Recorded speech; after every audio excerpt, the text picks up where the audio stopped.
Pendant qu'il monte, wakati anapanda. est-ce que tu peux acclamer pour la gloire de Jésus?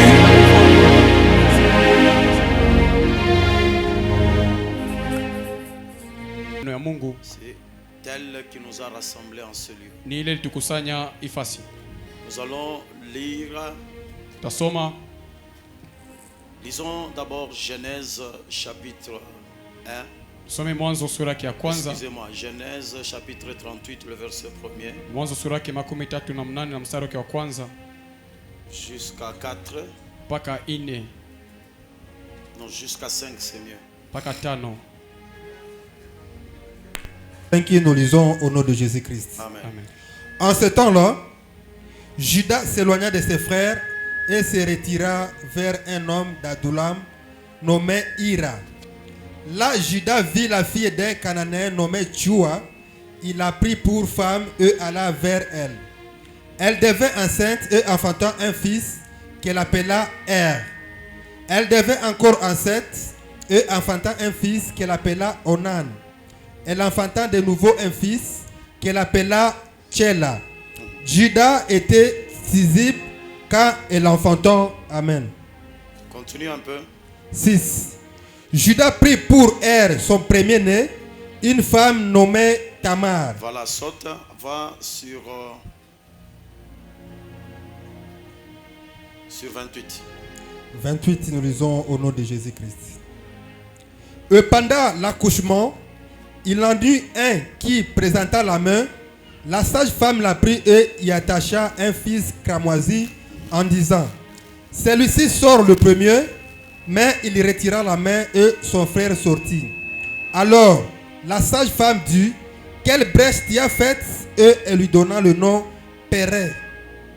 30. Ensuite sortit son frère qui avait à la main les fils cramoisis et on lui donna le nom de Zérach. Lisez aussi 18. 18. Il répondit: quel gage te donnerai-je? Elle dit: ton cachet, ton cordon, et les bâtons que tu as à la main. Il les lui donna, puis il alla vers elle, et elle devint enceinte de lui.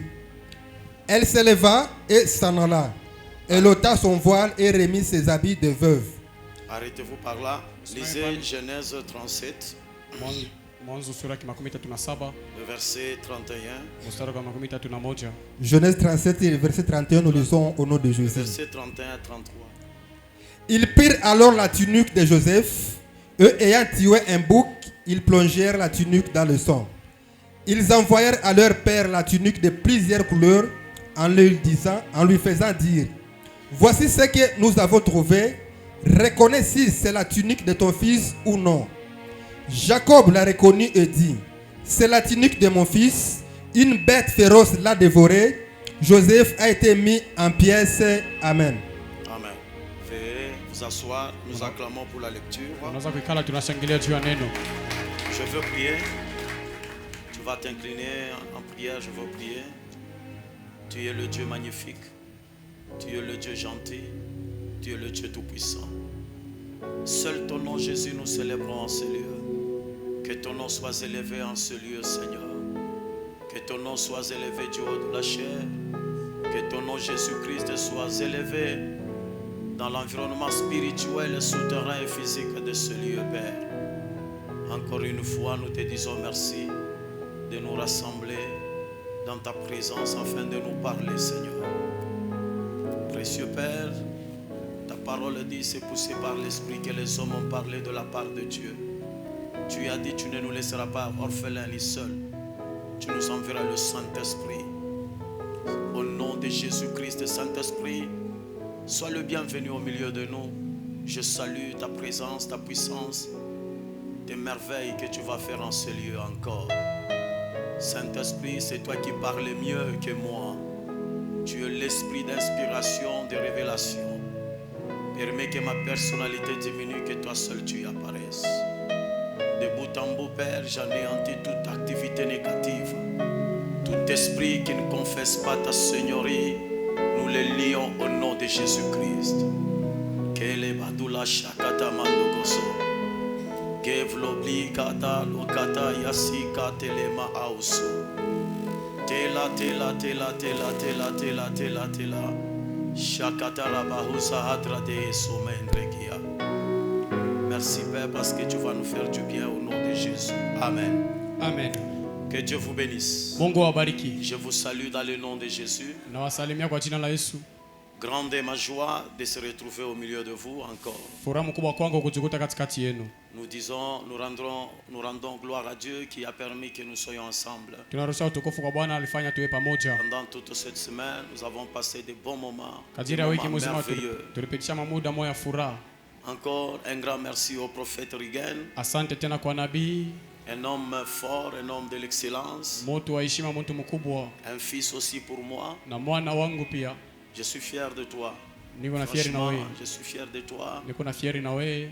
Pas parce que vous m'avez invité, mais l'œuvre que vous faites. Haiko juu ulinita, lakini juu ya kazi mnafanya. Et je vois comment vous avez préparé l'église. Naona namna gani mlitayarisha kanisa. Et j'ai vu comment l'église est disposée à recevoir la parole de Dieu. Na mira vile kanisa iko tayari kupokea neno ya Mungu. Nous avions prêché dans différentes églises. Tulihubiri makanisa mengi. Mais j'ai vu une sensibilité dans l'auditoire, dans l'église. Lakini naona utayari La mkanisa. façon dont les gens accueillent la parole, c'est avec chaleur. Namna watu wanapokea neno na Que ukivukutu Dieu yote. t'élève, que Dieu te bénisse, que Dieu fasse de grandes choses. Mungu encore avec amenyanyue, toi. amenyanyue, Est-ce amefanya qu'on vitu peut vikubwa acclamer sana. pour cet homme? Est-ce qu'on peut acclamer pour cette grâce? Est-ce qu'on peut ovationner pour cette grâce? Tunapiga mikono juu ya hii neema. Merci beaucoup. Je dis merci à tous les bergers, Nasema asante kwa wachungaji tous wote, les anciens, wazee wote, le coordonnateur. wa coordinateur wote. Je ne l'ai pas vu, le coordonnateur, il est où? Msione coordinateur kwa Ah, wapi? il est là. Mais mettez-vous devant, coordonnateur. Vous êtes cordo. Hein? Cordo. Mettez-vous devant. Kala kumbele. C'est mieux. Amen. Amen. Je dis merci au président de l'évangéliste, de Nasema asante l'évangélisation. kwa rais wa Je wainjilisti. dis à toute la ceinture, les serviteurs, les gens des médias, Nasema asante kwa watu wa media. que Dieu vous bénisse d'avoir Mungu accepté notre présence ici. amebariki kupokea uwepo wetu hapa. Je dis merci à toute l'église. Nasema asante kwa kanisa yote. Si par hasard, dans ma façon de parler, j'étais blessé, je Kama- tiens à m'excuser. Kama kwa ghafla mkusema kwangu nilikugusa, unisamehe. Peut-être par mon attitude, je t'avais blessé tout au long de la semaine. Mara zingine msimamo wangu kadiri ya wiki, Peut-être dans mes interventions, je t'avais blessé. mara zingine mahubiri nilikugusa. Je tiens à m'excuser. Mina lomba toba. Je ne suis pas un ange, je suis un homme. Mimi aussi. sina malaika lakini kwa mtu. Que Dieu vous bénisse. Mungu amebariki. Est-ce qu'on peut acclamer pour la gloire de Roho Dieu? shangilia joto kwa Mungu. Voilà. Aujourd'hui, je veux terminer. Je fais la conclusion. Leo nilifanya kushuka kwa mahubiri yangu, Mais je ne veux pas faire retourner dans ce qu'on a parlé parce que je sens que j'ai un peu à parler encore par la grâce de Dieu. sitarudia kubele nilisema juu nasikia nina bintu ya kusema kwa neema ya Et Mungu. notre thème pivot dit qui sait si ce n'est pas dans le temps comme celui-ci La- que tu es parvenu à la royauté. Lakini kishina kitu kinasema na najua kama ni kwa muda kama hii unafikia kwa ufalme.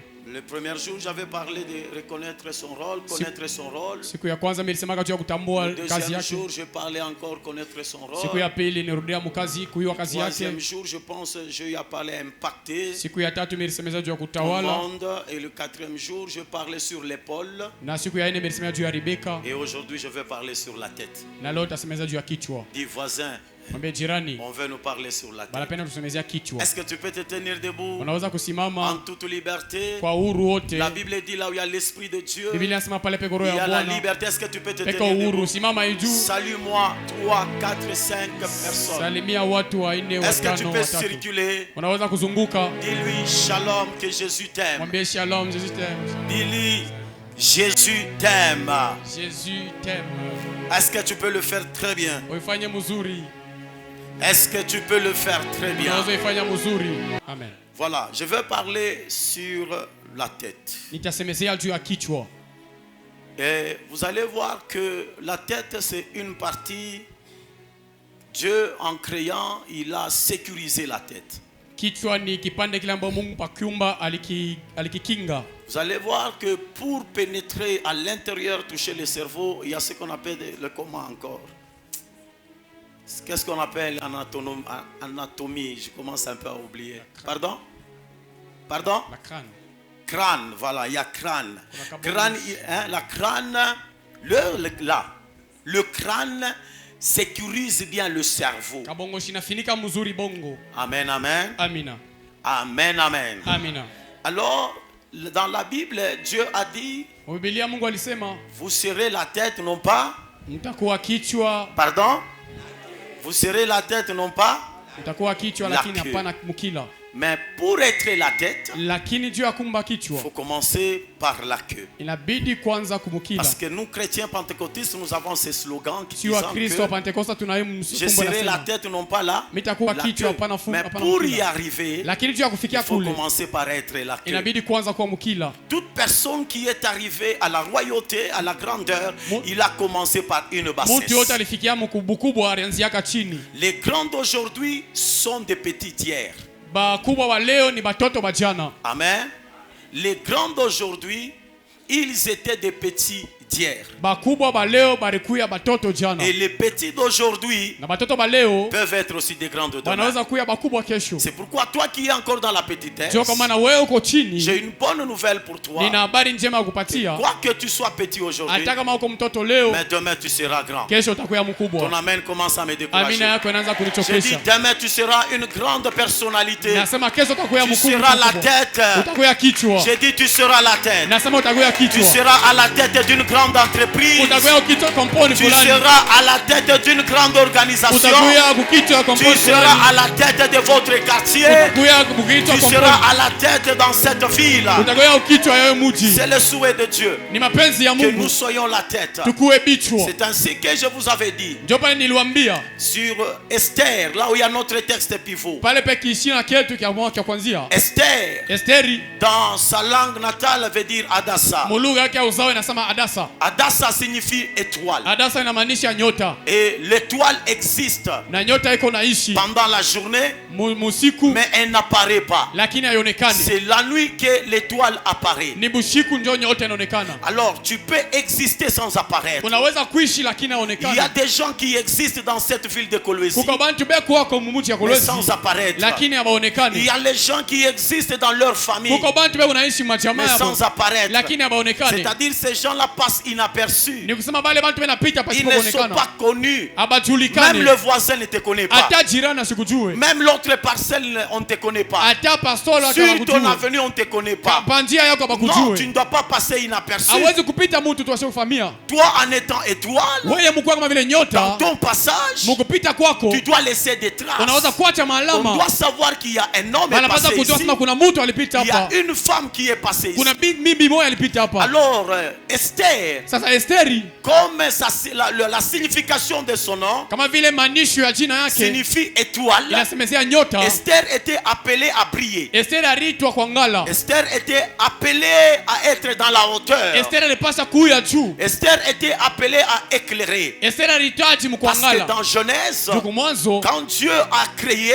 wakati Mungu le aliumba 4e jour, alikuwa siku ya Dieu ine. a dit créons les luminaires. Mungu alisema tuumbe miangaza. Et il a créé 2 grands Na luminaires. aliumba miangaza mbili Le mikubwa. plus grand qui est le soleil Ile ya munene sana ilikuwa pour jua. présider la journée. Juu ipate kuwatanisha bushiku na Et mlua. le plus petit Na luminaire kamwanga kaloko qui est la lune inakuya et mwezi les étoiles na pour manyota présider la nuit. juu ya kuonesha Donc, busiku. le rôle du soleil, Kazi ya yua c'est présider le jour. ni kuonesha usiku. Le rôle de la nuit, Kazi- de la lune Kazi ya mwezi et les étoiles, na manyota c'est présider la nuit. ni kuonesha Mais busiku. quand on parle de la nuit, Na wakati wasemeza busiku, la nuit c'est un moment difficile, busiku ni wakati un mgumu, moment d'angoisse, ni wakati ya mateso, un moment de chagrin. wakati ya mangaiko. C'est ça la nuit, Jua busiku, moment de souffrance, wakati ya mateso, moment de combat, wakati ya bukomvi, moment de problème. na wakati ya Mais magumu. c'est pendant la nuit Lakini katika busiku que l'étoile brille. pale nyote na ngala, C'est pendant la ni nuit katikati ya que busiku l'éclat de l'étoile devient visible. pale kuangala kwa nyota kunaonekana. Donc l'étoile, Kusema c'est nyota, la visibilité de l'étoile. kuonekana kwa nyota Elle se montre plus la nuit. inaonekanaga zaidi busiku, Plus l'obscurité est intense, zaidi giza iko ya nguvu, plus l'étoile brille. zaidi nyota pia inangala, Donc plus les problèmes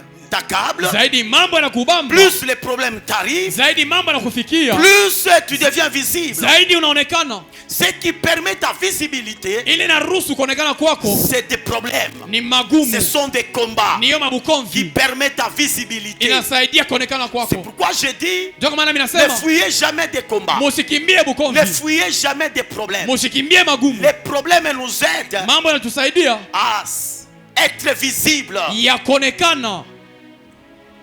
Quelqu'un peut dire Amen. Mtu mwasema amina. Ce sont les problèmes qui nous Ni aident mambo yanatusaidia à être visibles. tupate kuonekana. C'est pourquoi je te prophétise. Ndio kwa maana mimi nakutabiria Toi, tu seras connu. wewe utajulikana. Toi, tu ne vas pas seulement exister, Wewe hautaishi tu mais tu vas apparaître. lakini Parce utaonekana. que telle est la volonté de Ndio Dieu. hiyo ndio mapenzi La ya Mungu. volonté de Dieu, Mapenzi ya Mungu c'est que nous n'existions pas seulement, nisema tusiishi mais tu que nous apparaissions. lakini tupate kuonekana L'apôtre pia. Paul dit, Mtume Paulo le anasema monde dunia attend avec un ardent désir inachunga na mapenzi la yote. révélation Anasema ufunuo des fils de Dieu. ya mwana wa Mungu. L'autre version dit, Kibeti kingine anasema l'univers cosmos ulimwengu cosmos attend avec un ardent désir inachunga na mapenzi yote. l'apparition Anasema kuonekana des fils de Dieu. kwa mwana wa Donc, en Mungu. étant fils de Dieu, Mkuu mwana wa nous Mungu sommes appelés à apparaître. tunachunga Et tunaitwa celui qui apparaît ule anaonekana ne demande jamais l'audience. asilombage amerusa. Celui qui a appelé à apparaître, Ule anaitwa il n'a mkuonekana pas besoin de demander l'audience, asihitaji rusa, mais il apparaît lakini directement. anaonekana tu pale C'est pale. pourquoi je suis venu te dire, Ndio kwa maana nakuya tu kuambia n'as pas besoin de demander l'audience hauhitaji kulomba rusa avec les sorciers de ta na famille malozi ba jamaa pour yenu ta visibilité. kusudi pate Tu kuonekana. n'as pas besoin de demander l'audience Hauhitaji kulomba rusa avec la loi de ta famille na sheria ya pour jamaa ta visibilité. si upate En kuonekana. étant fille de Dieu, Mkuu ya binti wa fils Mungu, de Dieu, mwana wa tu Mungu, dois apparaître. unapaswa kuonekana.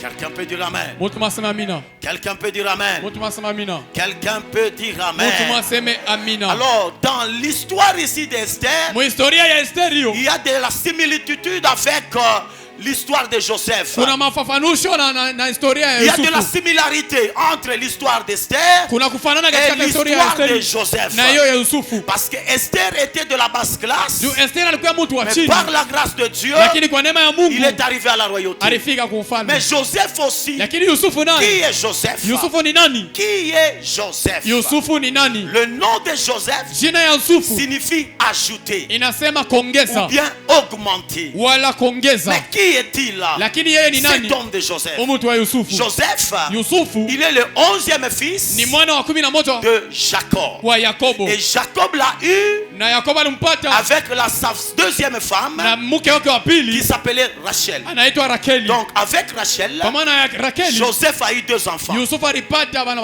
Plutôt Jacob a eu 2 enfants Yakobo alipata watoto wawili avec Rachel, na Rakeli, Joseph Yusufu et Benjamin. na Benjamin. Mais Jacob avait 2 femmes. Lakini Yakobo La alikuwa na wake première wawili. femme c'est Léa Mke wa kwanza ni et Lea la seconde c'était Rachel. na wa pili alikuwa Avec Rakeli. Rachel, il a eu Joseph Na- et Benjamin. Na Rakeli alipata Yusufu na Maintenant, Benjamin. la Bible dit que Biblia inasema hivi, Dieu montrait des rêves Mungu alionyesha mandoto à Joseph. mandoto kwa Yusufu. Joseph faisait des rêves Yusufu alikuwa na lota auxquels il voyait pale, alikuwa anaona le soleil, mnyua, la lune mwezi et les 11 na étoiles manyota qui se 11 prosternaient devant lui. kusujudu mbele yake. Et quand il relatait le rêve à son Na père, wakati alikuwa anapeleka ndoto kwa baba son yake, père Jacob a interprété. baba yake Yakobo Il a alifafanusha, dit, faudra-t-il anasema inabidi que moi, mimi, c'est-à-dire Jacob, ni kusema Yakobo il est le soleil, yeye ni yua, moi, mimi ta mère, mama yako, la mer mama yako et la lune, ni mwezi, tes frères banduku yako sont les 11 ni étoiles. manyota 11. Faudra-t-il Inabidi que nous venions devant toi tukuje mbele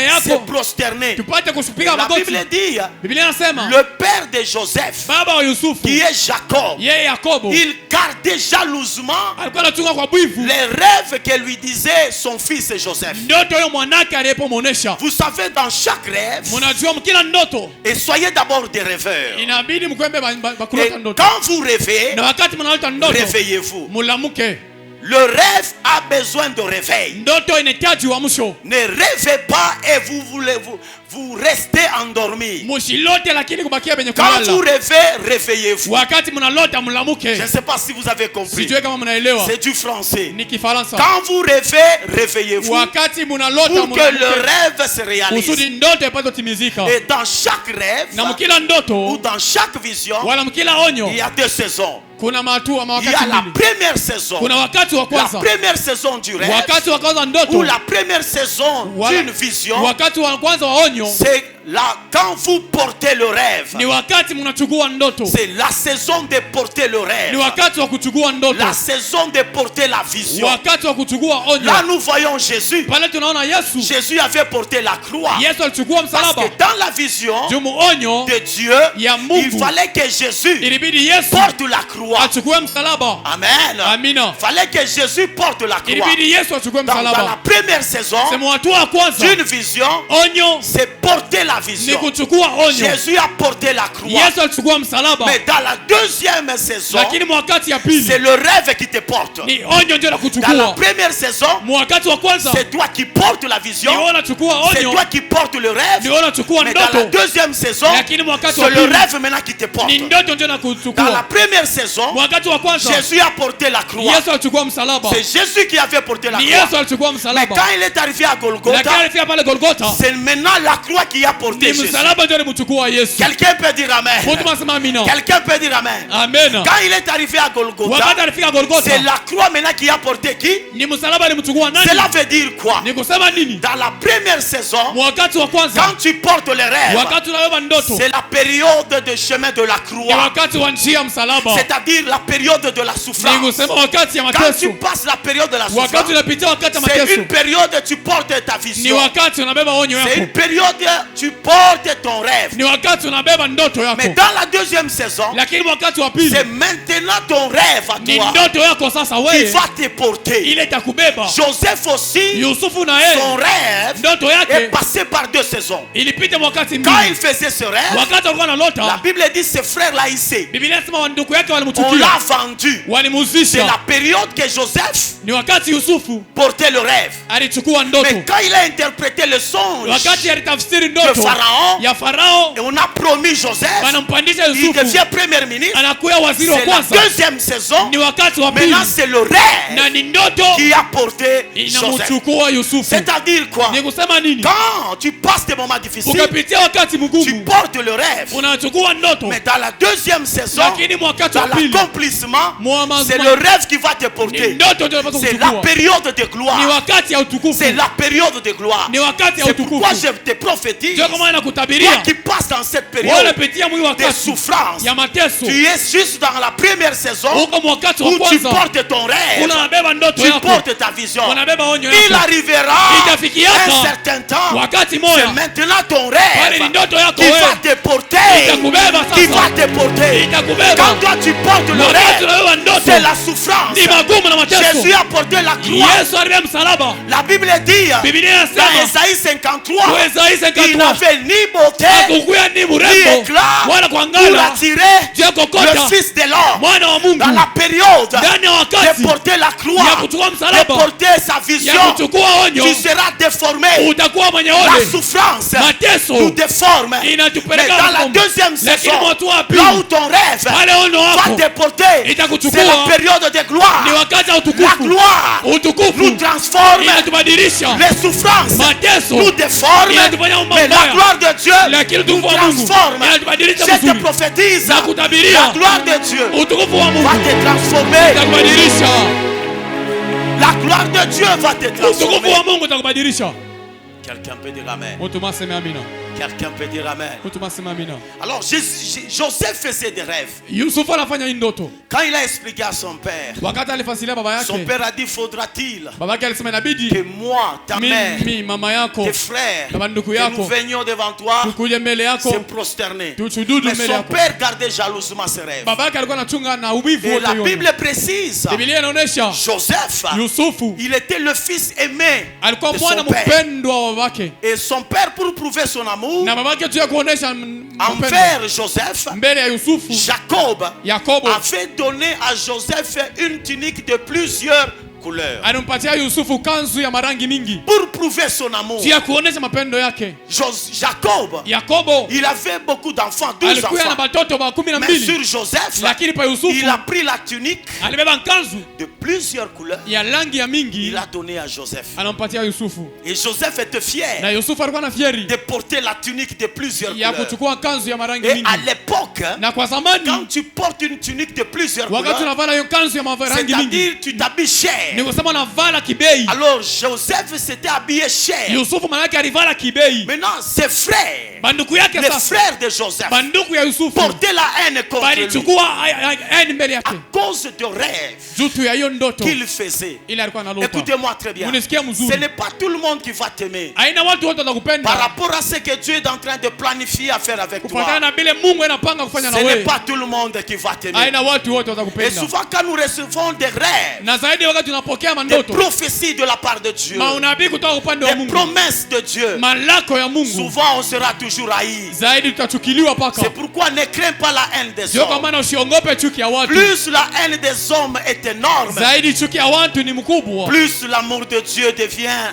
Zaidi mapendo ya à tes Mungu côtés. inakuwa pembeni L'amour yako. de Dieu s'intensifie à tes côtés. Mapendo ya Mungu inajazwa ndani yako pembeni Alors, yako. les frères de Joseph Banduku ba ont Yusufu porté la haine contre lui. balikuwa na chuki mbele Un yake. jour, Siku moja les frères de Joseph, banduku ya Yusufu ils sont allés paître les troupeaux. banenda kulisha wanyama Et ils avaient traîné. na balikawa. Jacob, il a appelé Joseph son fils. Yakobo aliita Il a Yusufu dit, mon mwanake. fils, je vais t'envoyer. Asa mwanangu nitakutuma. Tu vas aller donner la provision Utaenda kupeleka à chakula tes frères. banduku yako. On a donné la provision à Joseph. Akapeleka chakula kwa Yusufu. Joseph a pris la provision. Yusufu alibeba chakula Le voilà, il est parti akaenda à la recherche de ses frères mkutafuta banduku pour les yake donner la provision. juu ya kuwapatia chakula. Il est arrivé à un endroit, Alifika fasi moya il s'est perdu. pale Et alipotea, la Bible dit il y avait un homme. na vile nasema kulikuwa mtu moya. La personne là Ule mtu a dit à Joseph, alimwonyesha Yusufu, emprunte ce chemin, chukua njia tu croiseras tes frères. utapatana na banduku Et yako. quand Joseph, suivez-moi, ne Muni- somnolez pas s'il vous plaît. Musilale Et munifate. quand Joseph, Na wakati Yusufu de loin,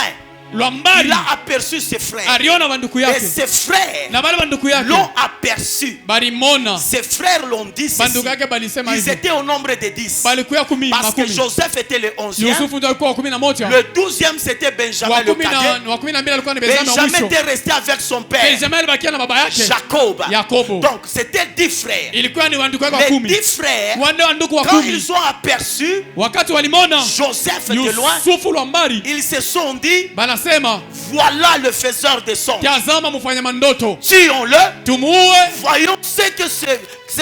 Voyons ce que viendra ces rêves. tuone kile ndoto yake itakuwa. Quand Joseph s'est approché, Wakati Yusufu ses alipochoka, frères complotaient banduku walikuwa napanga de mpango tuer, de faire mal à ya Joseph. kuwa kufanya mabaya kwa Mais la Yusufu. Bible dit Ruben, Biblia inasema Ruben qui était le premier-né, alikuwa mzaliwa wa il a kwanza, dit, anasema ne le tuons pas, on tusimuue, le jette dans la citerne. tutupe kwanza Et Ruben mjimu. disait cela Na wakati aliposema vile pour faire échapper Joseph de la mort. juu ya kumtoa Yusufu kulufu, On a pris Joseph, wakamchukua au Yusufu, lieu de le tuer, kabla ya on l'a kumua jeté dans la citerne. wakamutupa mshimu. Joseph était dans la citerne. Yusufu alikuwa muhiyo Vous chimu, savez, dans la citerne, munajua muhiyo c'est chimu un endroit là, ni hiyo tu fasi es comme un prisonnier. iko kama vile mfungwa, Il fait sombre.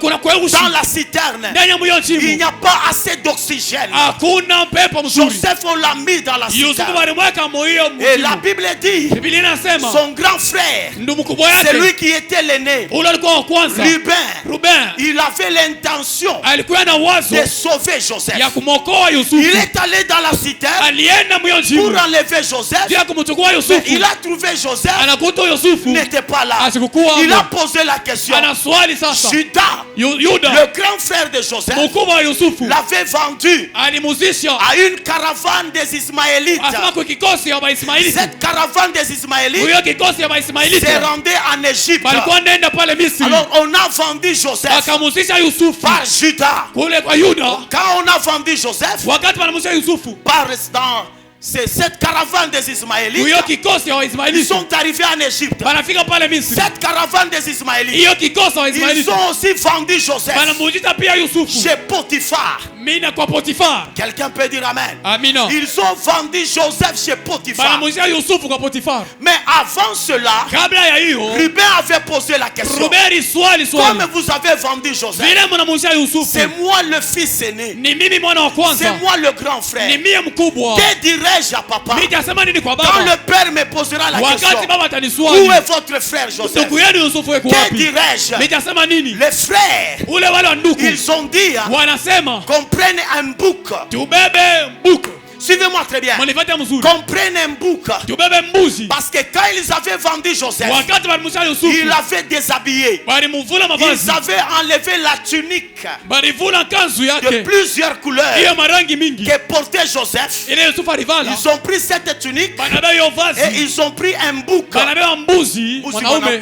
Ils ont pris un bouc. Banabeba mbuzi mwanaume. Ils l'ont tué. Bakamua. Ils ont pris la tunique, Banabeba inkanzu. l'habit de Joseph. Maisha ya Yusufu. Ils l'ont imbibé Banaitwanga. dans le sang des boucs. Mudamu ya iyo mbuzi Et puis mwanaume. ils ont pris la tunique là, Na banabeba iyo kanzu. trempée dans le sang. Banaiweka Ils mudamu. ont envoyé Banaituma à Jacob, kwa Yakobo. leur père, Baba yabu. disant ceci: Akusema hivi. si tu reconnais Kama unatambua cette tunique, hiyo kanzu. le propriétaire de cette Mwenye tunique, na hiyo kanzu il hiyo. a été dévoré Alikuliwa par un animal féroce. kwa nyama wa makali. Quand le père, Wakati baba Jacob, Yakobo il a vu l'habit de son fils, anaona vazi ya mwanaye. balance ta main. Nitikiza mkono. Suivez-moi très bien. Mwenifate mzuri. Quand Jacob, Wakati Yakobo il a vu la tunique anaona kanzu de son fils ya Joseph mwanaye imbibée de sang, asema inajaza na damu. Jacob a reconnu Yakobo que anatambua ça c'est l'habit asema ni que vazi j'avais donné à mon ili fils. nikaburia mwanangu. Alors ses fils, Komi huyu mwana les fils de bale Jacob, bana wa ils ont Yakobo dit à Jacob: banamwambia Yakobo, ton fils Joseph, mwanako Yusufu il a été dévoré. alikuliwa. Directement Jacob, Pale Yakobo il est entré en deuil. anaingia Il mkilio. a dit un animal féroce, Anasema nyama makali, une bête féroce nyama mukali a dévoré mon fils. anakula mwanangu. Jacob s'est plongé en deuil. Yakobo akajiweka mkilio. Regardez, Mwangalieni mes bien-aimés, mapendo quel babu. animal Nyama kani pour manger juu quelqu'un, ya kula pour mutu, dévorer juu quelqu'un, ya kula il mutu va d'abord déshabiller. akuvule mbele vazi. Un animal Nyama pour dévorer un juu humain, ya kula mutu il n'a pas besoin de le déshabiller. asitaji mbele kumuvula Il mavazi, enlève les habits amutoe et puis mavazi il commence à dévorer. na kisha anza kumukula. L'animal n'a pas l'intelligence Nyama sina na de akili déshabiller un ya homme. kuvula mbele Mais mutu, comment les fils de lakini namna Jacob gani mwana Yakobo peuvent mentir wanaweza à kulanda leur père kwa baba yabo qu'un animal féroce asema nyama mukali a dévoré Joseph alimeza et Yusufu on a trouvé la na tunique? tunapata hiyo Donc, il vazi. voulait dire, Balipenda kusema avant que l'animal kabla huyo nyama dévore Joseph, akula Yusufu il avait déshabillé.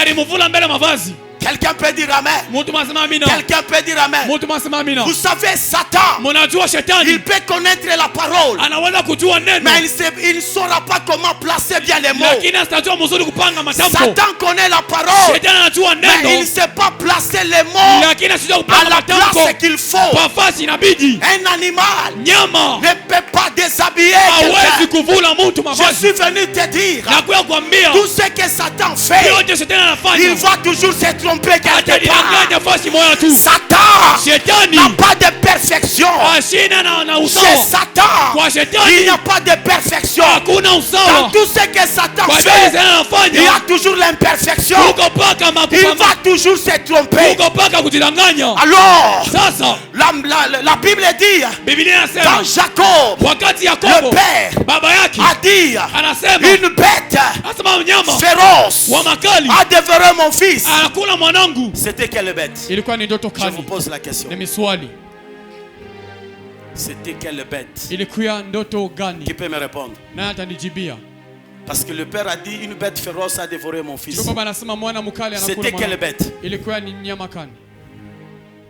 La bête qui a dévoré Joseph, Nyama alikula Yusufu. ce sont les 10 frères, Ni bale banduku bakumi, les 10 bale bakumi, frères de Joseph, banduku bakumi wa les 10 Yusufu, fils de Jacob. bale banduku bakumi ba Or, Yusufu. le chiffre 10, Hesabu kumi c'est le 10 commandements. ni makomandima Le kumi. 10 commandements est dans la loi. Masheria kumi comme Donc sheria. c'est la loi qui a tué Ni Joseph. sheria ndio aliwa Yusufu. La loi c'est une bête. Sheria ni nyama. C'est la loi qui a tué Ni Joseph. sheria iliwa Je suis Yusufu. venu te dire, Nakuya kuambia même si la loi de ta famille hata sheria jamaa yako cherche à tuer ta destinée, inapenda kuwa mtu wako. la loi de ta famille Sheria jamaa yako commettra l'erreur. itafanya Aïe, kosa. aïe, aïe, aïe, aïe. Amina. J'ai dit la loi de ta famille Nasema sheria jamaa yako commettra l'erreur. itafanya kosa. Elle va commettre l'erreur. Itafanya kosa. Quelqu'un peut dire amen. Mtu masema amina. Dit la bête sauvage Ma- a dévoré Joseph. ilikula Yusufu. Or, la bête là, Ule nyama c'est ule les 10 frères de ni wale Joseph. wanduku wa 10 wa Les Yusufu. 10 fils de Jacob. Batoto ba 10 ba Yakobo. Maintenant, on a pris la tunique de plusieurs couleurs. Balibeba hiyo vazi ya marangi mingi. On l'a trempée dans le sang. Banaitwanga mu damu. Si on prend un habit, Kama tunabeba vazi on le trempe dans le sang. kuitwanga mu damu. Quelle sera la couleur de l'habit? Rangi ya hiyo vazi inakuwa nini? Répondez, ne somnolez pas. Mujibu mushilali. Quelle sera la couleur de l'habit? Rangi ya hiyo vazi itakuwa nini? Pardon? Mais l'habit là avait plusieurs couleurs. C'est ce que Lakini la hiyo vazi Bible ilikuwa dit. na marangi mingi. Quand on l'a trempé, Wakati wanaitrampe, c'est-à-dire Nusema. la tunique a perdu, vazi d'autres inapotesha couleurs. marangi nyingine. la tunique est restée avec une couleur Vazi unique inabakia na rangi moja, qui est la couleur inakuwa rouge. rangi nyekunda. Mais Jésus, nous voyons Lakini Jésus Yesu tunaona Yesu. dans la nouvelle alliance. Mwagano jipya. Jésus a posé la question Yesu ana swali à ses disciples. kwa wanafunzi Que bake. dites-vous que je suis? Munasema mimi niko Les nani? saints disent que je suis le prophète. Wengine wanasema niko Je suis uko nabii. Jérémie. Niko Yeremia. Je suis Élie. Niko Elia. Mais quant à vous, Lakini kwa que mwe dites-vous? munasema nini? Pierre, Petro prenant la parole, akabeba neno. il a dit, maître, Anasema mwalimu, toi, wewe tu n'es ni Jérémie le hauko prophète, ni ni Yeremia nabii Jean-Baptiste, wala Yakobo mais tu es mbatizaji, le fils lakini uko mwana de Dieu. wa Mungu. Une seule Mmoja. couleur, une seule identité. Asema umma tu Donc moya. quand on a trempé la tunique Wakati baringiza de hiyo kanzu Joseph, ya Yusufu, c'est-à-dire ni kusema les plusieurs identités de asema Joseph mabizazi vingi vya Yusufu étaient effacées. vilishimishwa. L'identité de pauvreté Asema umasikini effacée. ilishimishwa. L'identité de chômeur Aina ya kosa kazi effacée. ilishimishwa. L'identité de célibat Hatua ya uselema effacée. Il ilishimishwa. n'y avait qu'une seule Hakulikuwa identité mpaka kizazi qui kimoja est restée. kilibakia. Ah! Yeah. Je suis venu te dire, Nakuya kuambia par le sang de Jésus, ya damu ya Yesu. Yes. le sang de Jésus, Damu ya Yesu. le sang de Jésus Damu ya Yesu. a été versé à la croix Ilimwagika kumsalaba. pour effacer Sio kuzimisha. l'identité de pauvreté, Vizazi vya pour masikini. effacer Sio kuzimisha. l'identité de chômage, Ionesho ya pour kazi. effacer Sio kuzimisha. l'identité de célibat. Leo manaka. Écoutez, Sikieni, le monde dunia peut te donner plusieurs identités. inaweza kupatia maumbo mengi. Quand les gens te voient, Watu wakakona que celui-ci c'est un impudique. asema huyu ni mtenda Les usharati. autres qui te regardent Wengine disent wakaangalia c'est un escroc. wanasema ni Les mwizi. autres disent tu es voleur. Wengine wanasema wewe ni mwizi. Les autres disent que tu es maladif. Wengine wanasema ni mgonjwa Tu es chômeur. Wewe ni mkosa Tu kazi. es stérile. Wewe ni sterile. Il n'y a pas un problème. Haina mambo. Tu ne seras jamais ce que les gens disent. Hautakuya kile watu Mais wanasema. tu seras ce que Jésus a dit. Lakini utakuya kile Yesu Parce que anasema. Jésus Juu Yesu a versé son sang à la alimwaga croix damu pour msalabani. effacer Sio ce kuzimisha. que les gens disent de Vile nous. watu wanasema Si juu yetu. les gens disent Kama watu que tu wanasema es impudique wewe ni à msalati. cause du sang de Juu ya damu ya Jésus, Yesu. l'identité d'impudicité Kizazi yako ile sera effacée. Si itazimishwa. les gens disent Kama watu tu walisema es maladif wewe ni mgonjwa à cause du sang de Juu ya Jésus, damu ya Yesu. cette identité Hiyo des kionesho maladifs ya ugonjwa sera effacée. itazimishwa. Si les gens disent Kama watu vous wanasema êtes des pauvres, Mungu wa il n'y a masikini pas un problème. hakuna mambo. Le sang de Jésus Damu ya Yesu va effacer itazimisha l'identité de pauvreté. masikini wote. Vous n'êtes pas ce que les gens disent de vous. Amuko kile watu wanasema muko. Vous n'êtes pas ce que le monde dit de vous. Amuko kile ulimwengu inasema Vous juu yenu. n'êtes pas ce que les gens de la famille disent de vous. Amuko kile watu Vous wanasema juu êtes ce yenu. que Jésus a dit de vous. Muko kile Yesu alisema juu yenu. Amen. Amina. Le sang de Jésus qui a coulé à la croix Damu ya Yesu ilimwagika kumsalaba a effacé toutes les identités que le monde pouvait nous donner. ilijimisha majina yote dunia ilipaswa Et tupatie. nous sommes restés avec une seule identité Na tunabakia na qui est jina tu moya, celle de fils ile ya de Dieu. mwana wa Mungu. Hein? Qui est celle de fils. Ile ya de kuwa Dieu. mwana wa Mungu.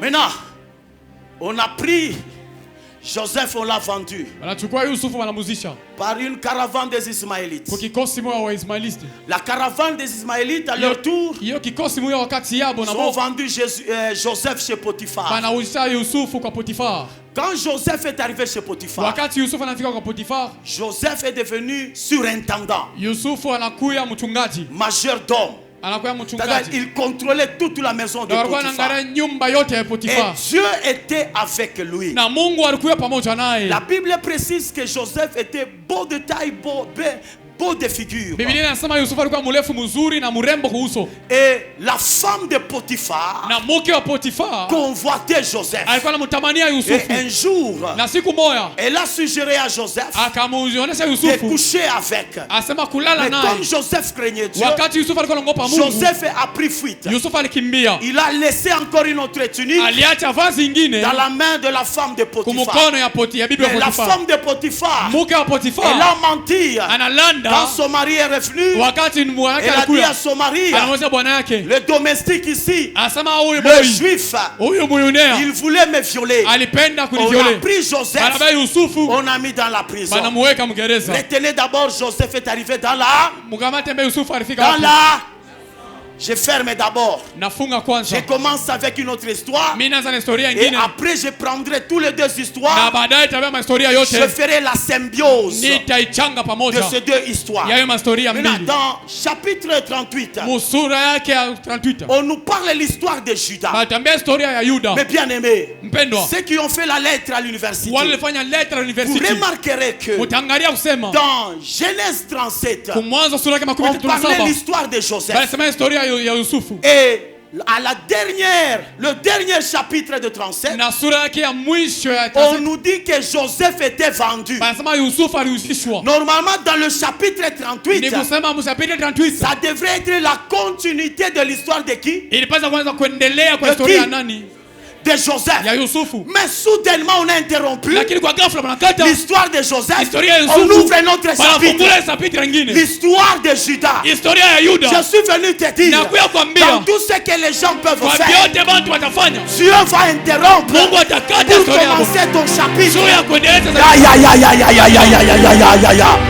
Écoutez-moi très bien. Munisikia mzuri. Dans l'histoire des autres, Historia ya wengine. s'ouvrira une brèche Utaona pour mfano. commencer ton histoire. Kwanza historia Tu yako. m'as pas saisi. Unisikie. Dans l'élévation de l'air, Ndio mwingine. s'ouvrira une brèche Utafungulia pour kiwanja. commencer ton histoire. Historia yako. Amen. On commence avec l'histoire Tunaanza na historia de Judas. ya Yuda. Judas, qui était le grand frère de Joseph. Yuda ambaye alikuwa mkubwa wa Yusufu. Quand il avait grandi, Wakati alikomala, il avait épousé alioa, et il a eu 3 enfants. alipata watoto watatu. Le premier enfant, Mtoto wa kwanza il s'appelait Onan. aliitwa Onan. Le deuxième enfant de Judas Mwana wa pili wa Yuda s'appelait Er. aliitwa Eri. Le troisième Na mwana wa tatu s'appelait Tchela. aliitwa Tshela. Judas, Yuda il a pris pour femme de alikuwa na son fils. mke ambaye juzi Anabeba mwanamke kama bibi ya mtoto yake. il prend comme femme la femme de son Tamar. fils. Tamar. Il a pris Tamar, Alichukua Tamar, qui devient l'épouse de son fils aîné. anakuwa mke wa mwana wake wa kwanza. Son fils est Onan. Mwana wake Onan wa Et la kwanza. Bible dit, Na Biblia inasema quand Onan wakati Onani s'était marié à Tamar, aliolewa na Tamar, quelques jours plus tard, siku mbili kupita Onan est décédé. Onani alikufa.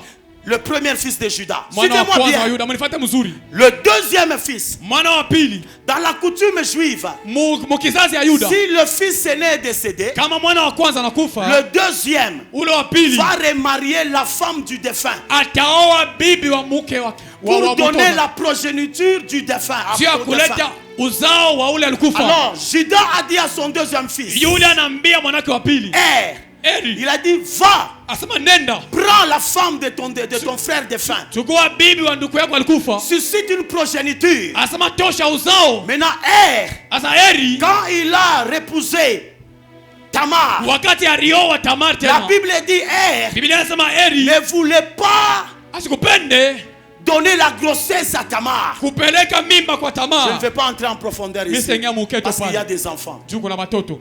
Alors, Dieu voyant cela, Mungu mkono hiyo il a tué aliua Eri. Maintenant, il est resté le cadet Tchela. Tulibakia wa mwisho Tshela. Judas regarde, Yuda anaangalia avec Tamar, pamoja na Tamar, mon fils aîné est mort, mwana wake wa kwanza le alikufa, deuxième est mort. wa pili Si alikufa. je prends encore le cadet Tchela, Kama nabeba wa mwisho Tshela, je le lui donne, nampatia je tena, risque de perdre mon fils. naweza ici, kupoteza mwanangu wa mwisho. Tchela. Alors Judas a gardé Tchela. Yuda anachunga Tshela. Judas, le beau-père, Yuda Muko. Muko Il a dit à Tamar, anamweleza Tamar, retourne d'abord asema rudia dans la mbele maison de tes parents. kwa nyumba ya wazazi Tu yako, attendras utachunga quand Tchéla va grandir. wakati Chela atakomala. Est-ce qu'on peut acclamer? Eti tunaoshangilia.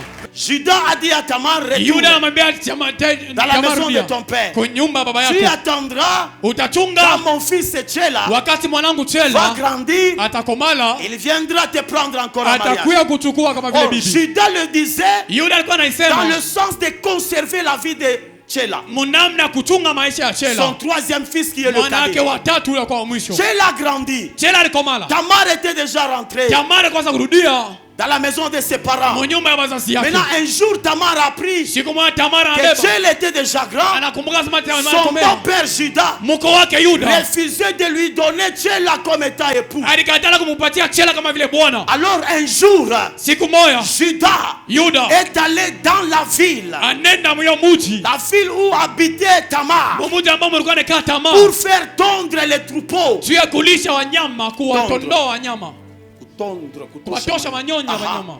Maintenant, quand Judas est allé là-bas, Wakati Yuda anenda mule, la Bible dit, Biblia inasema Tamar a appris Tamar que son beau-père, asema mko yake Judas, Yuda était dans la ville. alikuwa myo muji, Et à ce temps-là, na kwa hiyo wakati Judas était veuf. Yuda alikuwa wasipo bibi, Son épouse était déjà décédée. bibi yake alikuwa sakufa. Quand Tamar a appris que Wakati Tamar alisikia Judas, mon beau-père, asema Yuda mko il est wangu ici, eko hapa dans la ville, moyo et muji, qu'il avait refusé na alikatala de me donner Tchéla ya kunipatia Chela comme époux, kama vile la bwana. Bible dit Tamar, Biblia inasema Tamar elle s'est déguisée en prostituée.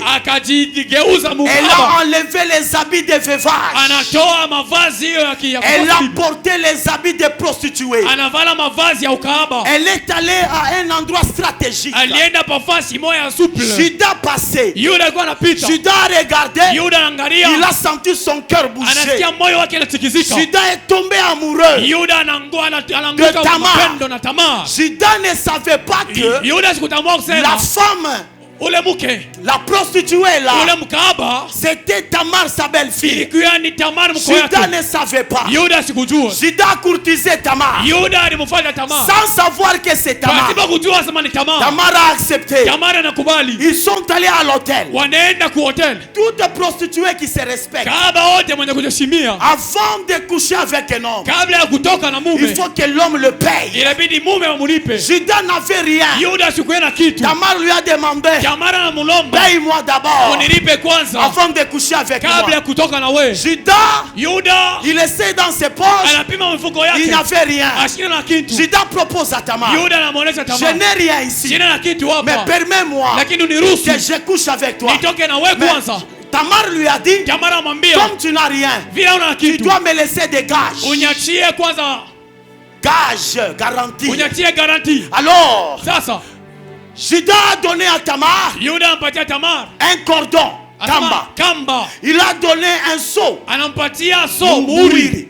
Il lui a donné un bâton. anampatia bakora, Il lui a donné trois choses. anampatia vitu vitatu, Il a donné trois choses à anampatia Tamar vitu vitatu Tamar comme étant un gage. kama vile kuya gasha. Et ils ont fait leur bêtise. Balifanya mupumbafu bwabo. Judas a couché avec Tamar Yuda alitoka na sans Tamar savoir que c'est sa belle-fille. pasipo kujua sema ni mko wake. Judas est parti. Yuda alienda, Quelques mois plus tard, miezi inapita, on a informé à Judas, banamujulisha Yuda, ta belle-fille Tamar, binti wako, mke wako, Elle est mke wako, grosse. eko ni mjamzito. Judas a dit quoi? Yuda anasema nini? Tamar est grosse. Tamar ni mjamzito. Judas a suivi Yuda Tamar anamfuata Tamar dans la maison de ses parents. mu nyumba bazazi Il yake, a enlevé Tamar. asema nitoshe Dans la Tamar, coutume juive, asema mkizazi ya ce Yuda que Tamar a fait, ile Tamar alifanya ça mérite qu'elle soit inapaswa, lapidée, inabidi apike qu'elle mawe soit brûlée. achomwe. Judas arrive. Yuda anafikwa, Il a enlevé Tamar. asema mtoe Tamar, Elle mérite anapashwa qu'elle soit brûlée. achomwe. Quand Tamar est sortie, Wakati Tamar anatoka, Tamar est sortie avec le Tamar ventre, anatoka na ntumbo avec la grossesse. na mimba, Elle sortait lentement. alikuwa anatoka polepole. Judas lui a regardé. Yuda Il a akamwangalia, dit, toi, asema wewe, qui t'a dit nani alikwambia de tomber enceinte uanguke mjamzito d'une autre personne? ya mtu mwingine? Je t'avais dit Nilikwambia d'attendre d'attendre ya kuchunga mon cadet. mwanangu wa mwisho.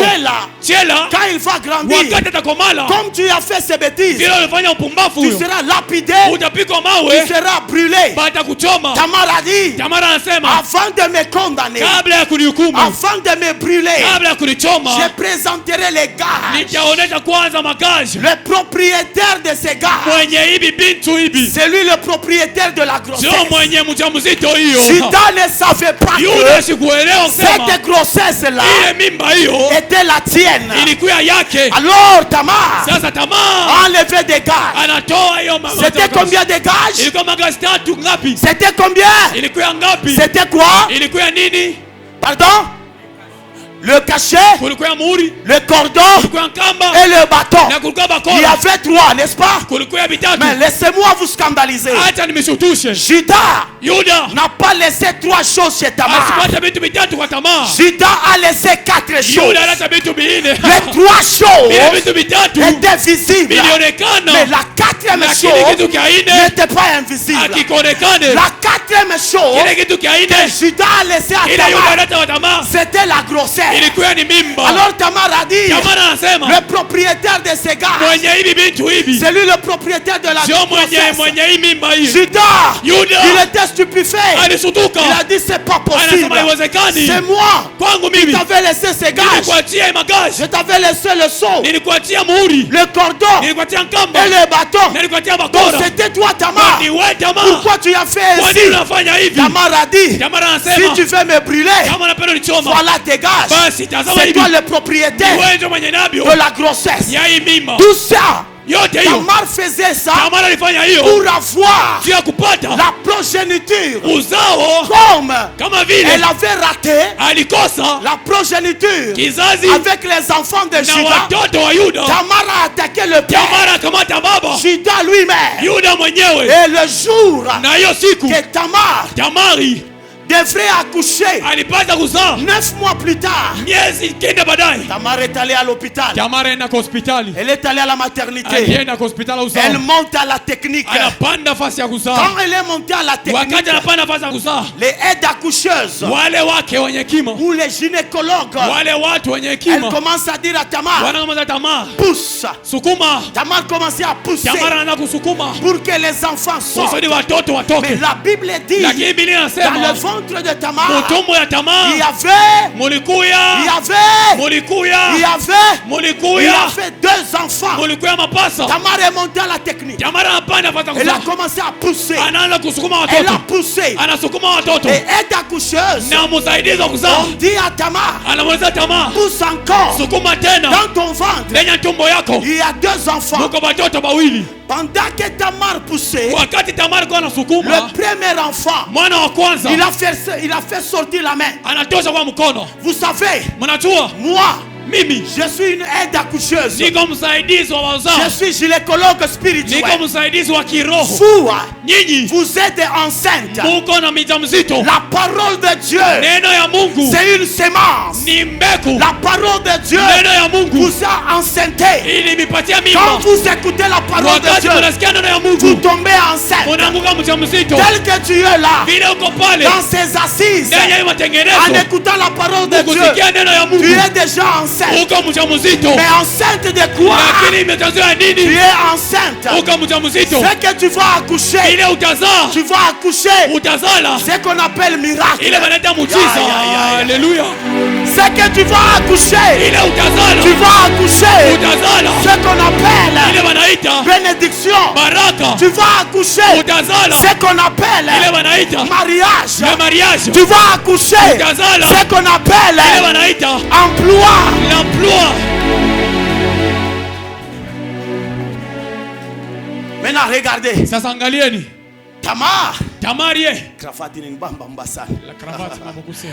Tamar, Tamar elle commence à pousser. anaanza kusukuma, Elle commence à pousser. anaanza kusukuma sasa. Dans le ventre de Tamar, Mtumbo wa Tamar il y avait 2 enfants. mulikuwa watoto wawili. Le premier, Wa kwanza il est sorti avec la main. Allez, Donc, donc. il a fait sortir la main. alitosha kwa mkono. Le premier là qui a fait sortir la main, Ule wa kwanza alitosha mkono il s'appelait Péré. aliitwa Pere. Or, dans la gynécologie, Japo mukijinekoloji pour que l'enfant sorte bien, kusudi mtoto atoke mzuri, mzuri. L'enfant ne doit pas sortir avec la main. Asiwazi kwa kutoka na Il mkono. faut que l'enfant prenne une bonne position. Ilibidi mtoto abe msimamo mzuri. De sortir avec quoi? Ya kutoka na nini? Avec la tête. Na kichwa. Les aides accoucheuses, Lakini wasaidizi quand ils ont constaté, wakati wanaangalia l'enfant, le premier enfant, mtoto wa kwanza a fait sortir la main. anatoa mbele mkono. Les aides accoucheuses Wale wenye kima, ou les gynécologues, wale watu wenye kima ils ont mis un signe wanaweka alama à la main de cet enfant. mkono ya mtoto. Un signe d'un cordon cramoisi. Alama ya kamba nyekundu. Voyez comme je porte le bracelet là. Unaona hivi navala bracelet. Ils ont mis un signe Baliweka hapo alama à la main de Péré. mkono ya Mais Pele. pourquoi ils ont mis ce signe? Sioni baraka hiyo alama. Pour dire que Dieu kusema c'est lui Mboui. yeye ndio celui qui Parce est que dans le ventre, parce que mtumbo il y avait deux. kulikuwa watoto Comme wawili. il a fait sortir la main, Comme il a fait son mtoto on mkono. met un signe Wanaweka alama pour savoir que Dieu kueleza kusema c'était lui. ilikuwa ni yeye. Peut-être il va rentrer, Peut-être atarudia il va retirer la main atatosha mkono pour prendre une bonne position. kusudi akabeba msimamo ingine. Mais la Bible dit, Lakini Biblia inasema quand l'enfant là wakati ule mtoto a retiré la main, alitosha mkono les gynécologues, ya wale wenye kima elles attendaient walikuwa que nachunga l'enfant là mtoto a retiré la main